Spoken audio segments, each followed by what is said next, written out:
Hey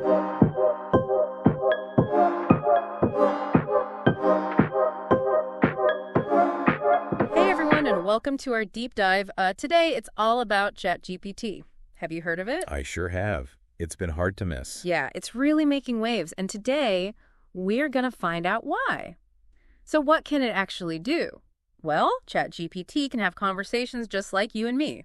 It can answer questions, and it can even help you write different kinds of creative content. Exactly, and it's pretty amazing what it can come up with. Yeah, so we are going to uncover how ChatGPT actually works and look at some fascinating real-world applications. I think you might be surprised at what it can do. I think so too. All right, so before we get into the specifics, let's lay some groundwork. What exactly is ChatGPT? So at its core, ChatGPT is a language model, which means it's been trained on a massive data set of text and kind. This training allows it to understand and generate human-like text in response to a wide range of prompts and questions. Okay, so it's like feeling a computer, all the books in a library, and then somehow teaching it how to have a conversation. That's a good analogy. The technical term for the architecture behind ChatGPT is Generative Pre-trained Transformer, or GPT. The transformer part is key here because it refers to a specific type of neural network that's particularly good at understanding the relationships between words in a sentence. So it's not just about spitting out random words, it's about understanding context and grammar. Exactly. And this understanding is what allows ChatGPT to generate those coherent and meaningful responses. Now let's talk about how it actually learns. There are the two key phases, pre-training and fine-tuning. During pre-training, ChatGPT is exposed to that massive data set of text and code, learning the patterns of language and absorbing information. Kind of like soaking up all that knowledge. Right. Then in the fine-tuning phase, things get even more interesting. This is where a technique called reinforcement learning with human feedback, or RLHF, comes into play. RLHF? It sounds a little complicated. Well, it is, but essentially, humans provide feedback on ChatGPT's responses, helping it to learn to communicate in a way that aligns with our expectations and preferences. So it's like a continuous learning process where humans are guiding ChatGPT towards becoming a more effective and nuanced communicator. Precisely. And this human feedback loop is what helps ChatGPT avoid generating biased or inappropriate content, making it more reliable and valuable as a tool. Okay, all this technical stuff is fascinating, but let's bring it down to earth a bit. What are some concrete examples of how ChatGPT is being used right now? One area where it's making a significant impact is in education. Imagine a student struggling with a complex math problem. ChatGPT can break it down step by step, explaining each concept in a clear and concise way. So it's like having a personal tutor available at any time. That could be a game changer for students who need extra help. Absolutely. And it's not just limited to math. ChatGPT can assist with various subjects from history and science to language and literature. That's incredible. What about other fields? Are there any surprising applications of ChatGPT that our listeners might not be aware of? Definitely. One area that's seeing a lot of innovation is content creation. For example, a blogger who's experiencing writer's block could use ChatGPT to help generate ideas, outlines, or even entire paragraphs. Oh, so instead of staring at a blank page, they could have a brainstorming partner in ChatGPT. Exactly. Yeah. And the applications go beyond just writing change. ChatGPT can also be used to generate different kinds of creative content like poems, scripts, musical pieces, email letters, etc. It's quite versatile. That's amazing. So we've got education and content creation covered. What about the business world? How are companies utilizing ChatGPT? Well, one prominent use case is in customer service. Companies are integrating ChatGPT into their websites and apps to provide instant support to customers. It can answer frequently asked questions, troubleshoot technical issues, and even guide users through complex processes. So instead of waiting on hold for a human agent, you could have ChatGPT provide quick and efficient assistance. That could really improve the customer experience. Yes, and it frees up human agents to handle more complex or nuanced inquiries. It's a win-win for both businesses and customers. Okay, I'm starting to see how ChatGPT could really change the way we work and learn. It sounds like this technology has the potential to impact almost every aspect of our lives. That's what makes it so fascinating, is why it's garnering so much attention. We're only scratching the surface of what's possible with ChatGPT and AI in general. So we talked about education, content creation, and even customer service. What other industries are being impacted by ChatGPT? Well, e-commerce is a great example.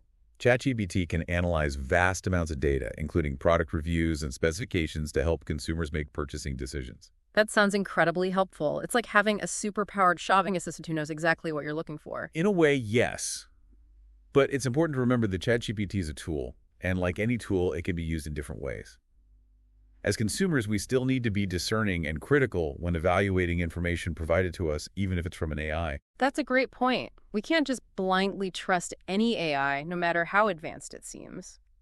Speaking of trust, our sources mention how ChatGPT is being used in healthcare.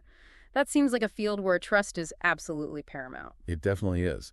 One of the ways ChatGPT is being utilized in healthcare is by summarizing complex medical documents, like research papers or patient records. So instead of doctors having to spend hours reading through dense medical jargon, ChatGPT can condense the key information, saving them time and potentially even improving patient care. Exactly. It's like having an AI research assistant who can quickly sift through mountains of data and highlight the most relevant findings. That's incredible. But what about the potential downsides? I mean, there are always concerns about AI replacing human jobs. That's a valid concern, and it's something we need to be mindful of as AI technology advances.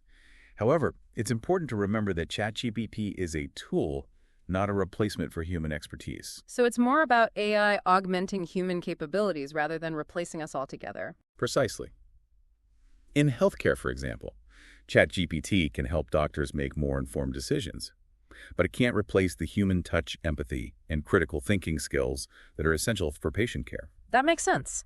It's all about finding the right balance between AI and human involvement. Let's switch gears and talk about education again. I'm really interested in how ChatGPT is being used as a digital tutor. Imagine a student struggling with a concept in history class. ChatGPT can provide additional explanations, examples, and even interactive quizzes to help them understand the material better. So it's like having a personalized study buddy who's available 24/7. And it's not just limited to history, right? ChatGPT can assist with a wide range of subjects. Exactly. It can be used for math, science, language, literature, and so much more. It's all about making education more accessible and engaging and allowing students to learn at their own pace. This seems particularly beneficial for students who might not have access to traditional tutoring or who learn differently from their peers. Absolutely. ChatGPT has the potential to level the playing field and provide educational support to a wider range of students with varying needs and learning styles. It sounds like ChatGPT is a game changer for education. But are there any challenges or limitations that we need to be aware of? One challenge is ensuring that the information provided by ChatGPT is accurate and reliable. Just like with any information source, we need to be critical consumers and teach students to evaluate the information they receive, cross-referencing it with other sources. So it's not just about blindly accepting everything ChatGPT says, but about using it as a tool for exploration and developing those all-important critical thinking skills. Exactly. We need to equip students with the tools and knowledge to navigate this world of AI and discern fact from fiction. So we've covered a lot of ground in this deep dive, explored the capabilities of ChatGPT from its inner workings to its real-world applications in fields like education, content creation, business, healthcare. And what's really remarkable is we've only just begun to explore the potential of this technology. As AI continues to advance, we can expect even more innovative and impactful uses to emerge. It's like we're standing at the edge of a new frontier, full of possibilities, but also some uncertainties. What are some of the bigger picture questions we should be asking ourselves as this technology becomes more integrated into our lives? I think a crucial question is, how do we ensure responsible development and deployment of AI? As we've discussed, ChatGPT is a powerful tool. And like any powerful tool, it can be used for good or for ill. We need to be mindful of the ethical implications and ensure that AI is used in a way that benefits all of humanity. That brings up the question of jobs. Many people are worried about AI taking over jobs that are currently done by humans. How do you see the relationship between AI and the workforce evolving? It's understandable that people are concerned about job displacement, and it's a conversation we need to have openly and honestly. However, I believe that rather than replacing humans entirely, AI will primarily augment our capabilities, allowing us to work more efficiently and effectively. So it's about finding ways to collaborate with AI rather than fearing it as a threat. Exactly. The key is to adapt and learn new skills that complement AI technology. For example, jobs that require creativity, critical thinking, and emotional intelligence are likely to remain in high demand, as these are areas where AI still has limitations. That's reassuring to hear. It sounds like the future of work with AI is more about partnership than replacement. I believe so. It's about finding ways to leverage the strengths of both humans and AI to create a more productive and innovative society. So to bring it back to our listeners today, what's the key takeaway from this deep dive into the world of ChatGPT? I think the main takeaway is that ChatGPT is a powerful tool with the potential to revolutionize many aspects of our lives. But it's crucial to approach it with a critical and discerning mind, understanding both its capabilities and its limitations. And as with any new technology, we need to be mindful of the ethical considerations and ensure that AI is developed and deployed in a way that benefits all of humanity. Absolutely. Yeah. We have a responsibility to shape the future of AI in a way that aligns with our values and aspirations. Well said. And on that note, I'd like to encourage our listeners to continue exploring the world of ChatGPT and AI. The more informed we are, the better equipped we'll be to navigate this exciting and rapidly evolving technological landscape. I couldn't agree more. The future of AI is in our hands, and by engaging in thoughtful discussions and making conscious choices, we can ensure that it's a future that benefits us all. Thanks for joining us on this deep dive, and until next time, keep exploring the fascinating world around you.